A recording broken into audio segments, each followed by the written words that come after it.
আসসালামু আলাইকুম dear viewers, কেমন আছেন আপনারা সবাই? আশা করি ভালো আছেন। ল অ্যান্ড লাইফ টিভির পক্ষ থেকে আপনাদের সবাইকে স্বাগত জানাচ্ছি। আমি Mohammad Mehedi Hasan, advocate, Bangladesh supreme court. আপনি একটা দলিল রেজিস্ট্রি করলেন, কিন্তু রেজিস্ট্রি করার পরে দেখলেন আনফরচুনেটলি দলিলটাতে আসলে ভুল হয়ে গেছে।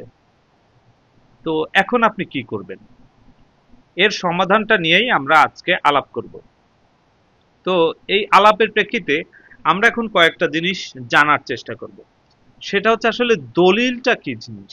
দলিলটা আমরা সবাই জানি যে একটা দেখি যে একটা স্ট্যাম্পের মধ্যে একটা জিনিস হয়। অ্যাকচুয়ালি দলিলের সংজ্ঞাটা হচ্ছে এটা ওয়ান কাইন্ড অফ অ্যাগ্রিমেন্ট, চুক্তি।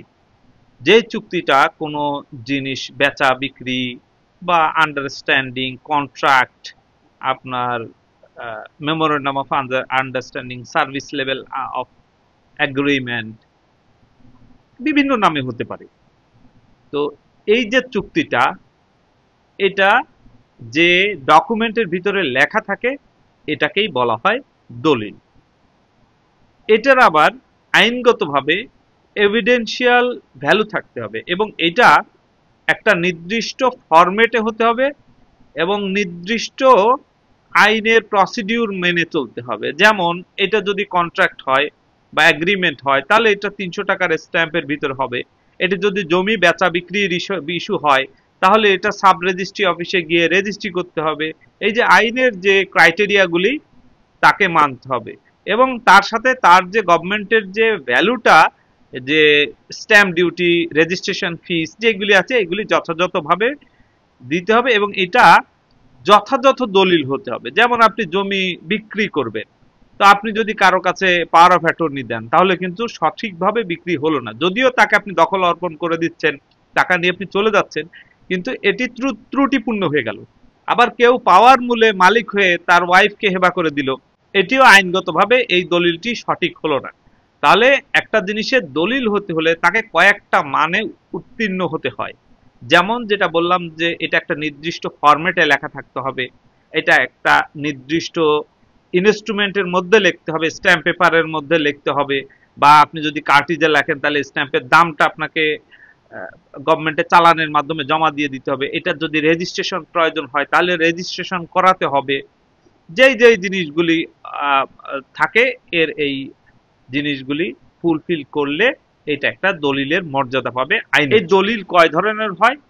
আমাদের দেশে সাধারণত দলিল দুই ধরনের হয়ে থাকে। এক ধরনের দলিল আপনি সাব রেজিস্ট্রি অফিসে গিয়ে রেজিস্ট্রি করেন, আর এক ধরনের দলিল আপনি সাব রেজিস্ট্রি অফিসে গিয়ে রেজিস্ট্রি করেন না। বিশেষ করে জমি জমা রিলেটেড যে কোনো ধরনের জমির দলিলগুলি সাব রেজিস্ট্রি অফিসে গিয়ে রেজিস্ট্রি করা হয় বা করা হবে, এটাই নিয়ম। আর মুভেবল প্রপার্টি, যেটা গাড়ির বিক্রি বা মোটরসাইকেল বিক্রি বা যে কোনো জিনিস টাকা পয়সা রিলেটেড সার্ভিস লেভেল এগ্রিমেন্ট, যেগুলি ইমুভেবল প্রপার্টি না, এর বাদে সবকিছুই কিন্তু অধিকাংশটাই আপনার স্ট্যাম্পের ভিতরে হয়, এটা রেজিস্ট্রি করে হয় না। তবে কেউ যদি রেজিস্ট্রি করতে চায় আইনে সেটা বাধা নাই, এটা অন্য কথা, ওই আলোচনায় আজকে যাব না। আমরা আলোচনা করব আজকে দলিলের ভুল নিয়ে। তো এই দুই ধরনের দলিল হয়। এখন এই দুই ধরনের দলিল লিখতে গিয়ে ভুল হতেই তো পারে, মানুষ মাত্রই তো ভুল হয়, তাই না? হিউম্যান এরর হয়। এরর হয় না শুধুমাত্র ধরেন সৃষ্টিকর্তা বা ফেরেশতা, তাদের এরর হওয়ার সম্ভাবনা নাই, কিন্তু হিউম্যানের অবশ্যই এরর হবে। তো দলিল লিখতে গিয়ে যদি ভুল হয় তখন আপনি কি করবেন? এখন আমরা জানবো যে একটা দলিল লিখতে গিয়ে কোন কোন ধরনের ভুল হতে পারে। একটা দলিল লিখতে গিয়ে নর্মালি টু টাইপস এর ভুল হতে পারে। একটা হতে পারে ক্লারিক্যাল এন্ড অ্যারিথমেটিক্যাল মিস্টেক, আর একটা হতে পারে ম্যাটেরিয়াল অল্টারেশন। এখন ক্লারিক্যাল এন্ড অ্যারিথমেটিক্যাল মিস্টেক হলে এক ধরনের সিস্টেম, আর ম্যাটেরিয়াল অল্টারেশন হলে আরেক ধরনের সিস্টেম। এখন এই যে ভুল হয়, ভুল হলে এটা সংশোধনের উপায় কি, এটার সংশোধনের বিষয়ে কি বলা আছে আমাদেরকে সেটা জানতে হবে। আগে আমাদেরকে আইনটা জানতে হবে। আইনটা কোথায়? স্পেসিফিক রিলিফ অ্যাক্ট 1877, যে আইনটা 7ই ফেব্রুয়ারি 1877 সালে প্রণয়ন করা হয়। এই আইনের 31 ধারায় দলিল সংশোধনের বিষয়ে বলা আছে। তবে এখানে যেটা বলা আছে, যদি কেউ কোনো ধরনের ফ্রড করে বা মিউচুয়াল মিস্টেকের কারণে কোনো দলিল লেখায় ভুল হয়, তাহলে এই ক্ষেত্রে একটা মামলা করা যেতে পারে দলিলটা সংশোধন করার জন্য। এবং আদালত যদি সন্তুষ্ট হন যে এই দলিলটা কোনো তৃতীয় পক্ষকে ক্ষতি না করে, যে তৃতীয় পক্ষ সরল বিশ্বাসে এই জায়গায় স্টেক হোল্ডার হয়ে গেছেন, তার ক্ষতি না করে দলিলটা করা হয়, তাহলে এই দলিলটা আদালত চাইলে আদেশের মাধ্যমে সংশোধন করে দিতে পারেন। এখন তৃতীয় পক্ষের কথা আসলো কেন? যেমন ধরেন আপনি একটা দলিল করেছেন, জমির দলিল, সেটা 100 দাগের করেছেন, সেই সেম দলিলটাই আর একজন ব্যক্তি 100 দাগের করেছে। এখন আপনার যে 100 দাগ হওয়ার কথা, এই 100 দাগ না হয়ে আপনার 101 দাগ হয়ে গেছে, কিন্তু যিনি 100 দাগ কিনেছেন ওনারটা সঠিক আছে এবং ওনার দলিলটা আগে, আপনার দলিলটা পরে। আপনাকে কেউ ফ্রড করে আপনাকে 100 দাগের দলিল দেওয়ার কথা বলে 101 দাগ লিখে দিয়েছে ভুলে, কিন্তু আসলে 101 দাগের মালিকানা আপনার নাই, 101 দাগের মালিকানা আরেকজনের আছে।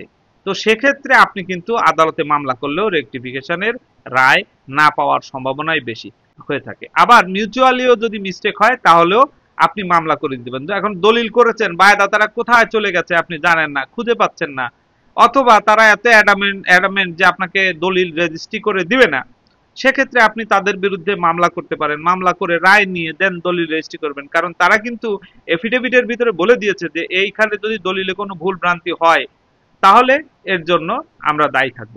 এখন এক্ষেত্রে একটা দলিলের মধ্যে আবার কিছু কিছু ধরনের দুই ধরনের ভুল হতে পারে। একটা হলো যে বর্ণনার ভিতরে ভুল হতে পারে, একটা তফসিলের ভিতরে ভুল হতে পারে, আবার হতে পারে আপনার নাম ঠিকানায় ভুল হতে পারে।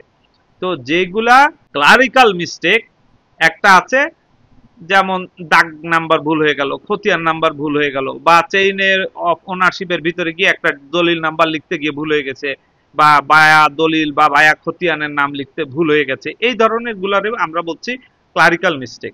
এবার আসেন আমরা চলে যাই রেজিস্ট্রেশন রুলস 2014, এটাকে অনেকে রেজিস্ট্রেশন ম্যানুয়ালও বলে 2014 সালে।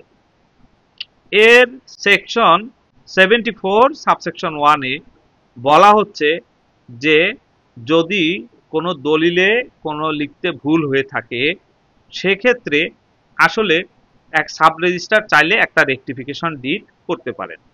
এবং এই দলিলটার অতিরিক্ত একটা দলিল হবে, মানে আগে তো একটা দলিল রেজিস্ট্রি হয়ে গেছিল, ওই দলিলটার অতিরিক্ত একটা রেকটিফিকেশন দলিল করতে পারেন, যেটাকে আমরা বাংলায় বলি ভ্রম সংশোধন দলিল। যে ভুল হয়েছে, ভুলটা সংশোধনের জন্য যে দলিলটা করা হচ্ছে সেটা হচ্ছে ভ্রম সংশোধন দলিল।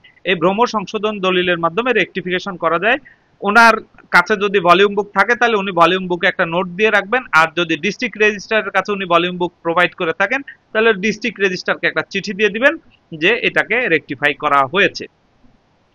আরো একটা উপায় আছে, সেটা আসলে আইনে কোথাও বলা নাই। ধরেন আপনি দলিল রেজিস্ট্রি করলেন, করে ইমিডিয়েটলি একদিন পরেই আপনার চোখে পড়লো যে না ভুল হয়েছে, আপনি তাড়াতাড়ি গিয়ে সাব রেজিস্ট্রারকে রিকোয়েস্ট করলে উনি অনেক সময় দলিলের পাতাটা চেঞ্জ করে দেন। এটা হচ্ছে ওনার এখতিয়ার, এটা কিন্তু কোনো আইনে বলা নাই।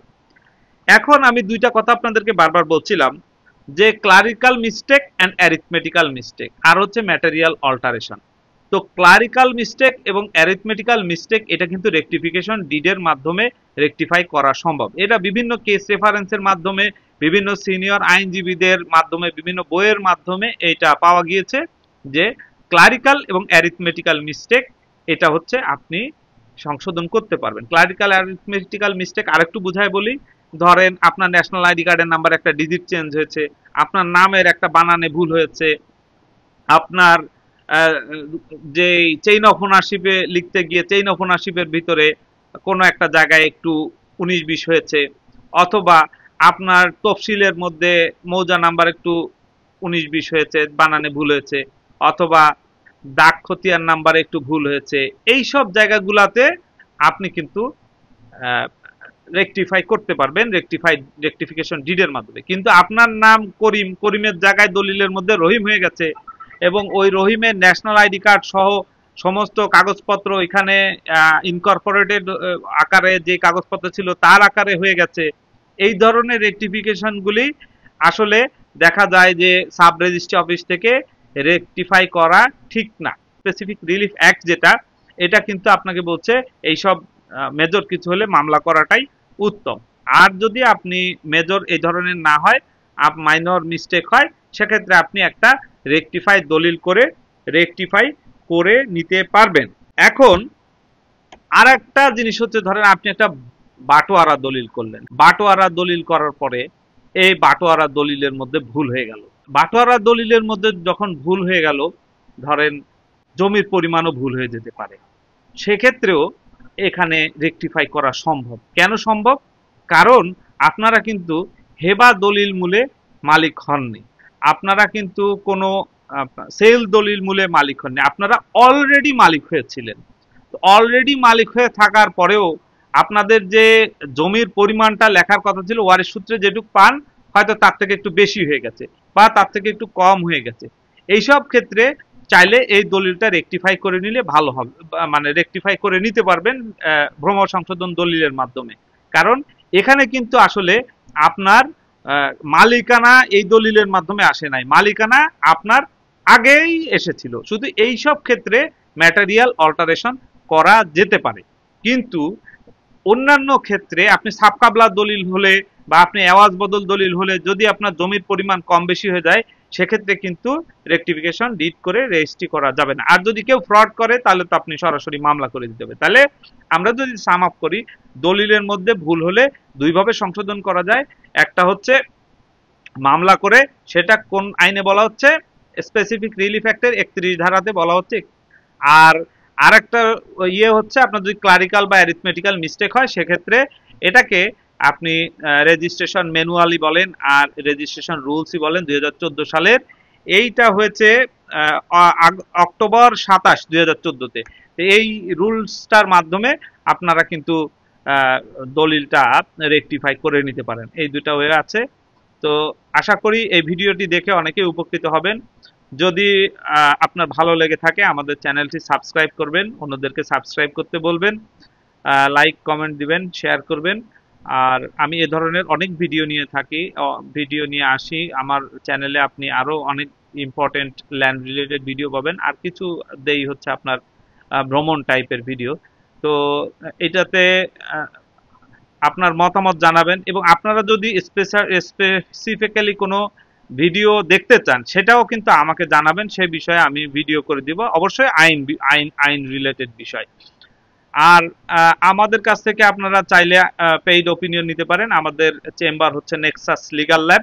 নেক্সাস লিগ্যাল ল্যাব থেকে আমরা আপনাদেরকে বিভিন্ন ধরনের ব্যতিক্রমধর্মী আইনি সার্ভিস দিয়ে থাকি। যারা আমাদের ক্লায়েন্ট তারা আরো আপনার মানে ক্লিয়ারলি জানেন। তো এখান থেকে আপনারা পেইড লিগ্যাল সার্ভিস নিতে পারেন। আমাদের ফোন নাম্বার, আমাদের হোয়াটসঅ্যাপ নাম্বার আমরা ডেসক্রিপশনে দিয়ে দেবো, সেখানে আপনারা যোগাযোগ করে আমাদের কাছ থেকে পেইড লিগ্যাল ওপিনিয়ন নিতে পারবেন। তো আশা করি ভালো আছেন, ভালো থাকবেন সবাই, আইন মেনে চলবেন, আইনের সাথে থাকবেন। আসসালামু আলাইকুম রহমতুল্লাহ।